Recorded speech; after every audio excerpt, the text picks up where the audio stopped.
You might not hear it from media outlets, but in Portland, more than 270 federal officers have been injured in the line of duty since May. Here in Seattle, one day of recent rioting led to 59 officers being wounded by rocks, bottles, and improvised explosives. Still, even though nightly violence and skyrocketing crime rock American cities, some politicians are echoing the call to defund or even abolish the police.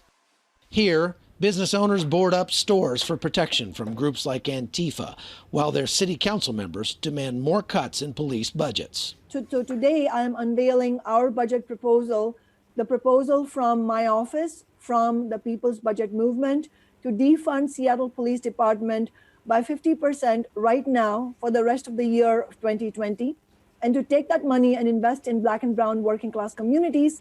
The impact of this war on cops can be devastating, according to Louisiana Congressman Clay Higgins. And as the only U.S. representative still certified as a law enforcement officer, Higgins has frontline experience. I would say to the city leaders and elected officials that are getting on this bandwagon, those that would crucify the police officers that serve their cities and their communities and their states, I'd say to those elected officials, get another job.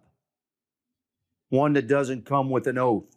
Because the minute you're crucifying, their job began with an oath.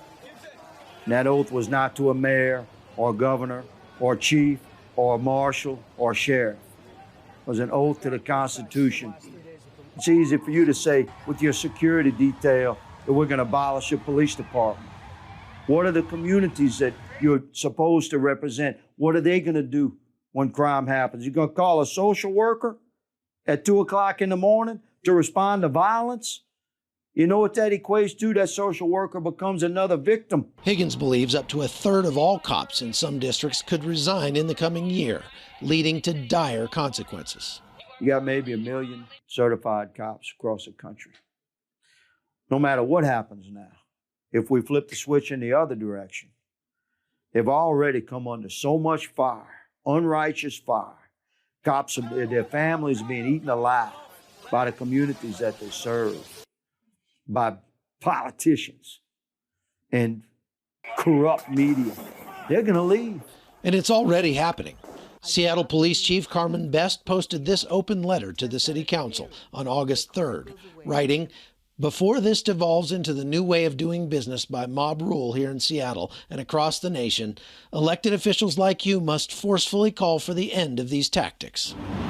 So you've heard a lot about the new normal as we've gone through this COVID crisis, and unfortunately in too many of America's cities now, these boarded up windows behind me are becoming the new normal in city centers.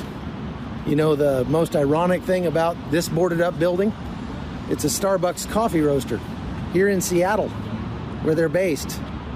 One of the most liberal companies in America.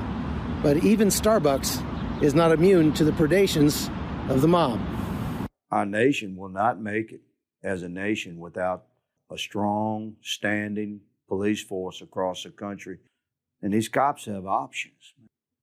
Your best cops across the country, your most experienced ones, they've turned down jobs in corporate America, earning more money. That's the line between the community and crime. And while this defund the police movement is gaining support with the hard left, a new poll shows 86% of Americans oppose the idea. As for policemen and women across the country, they may soon be looking for a good place to retire.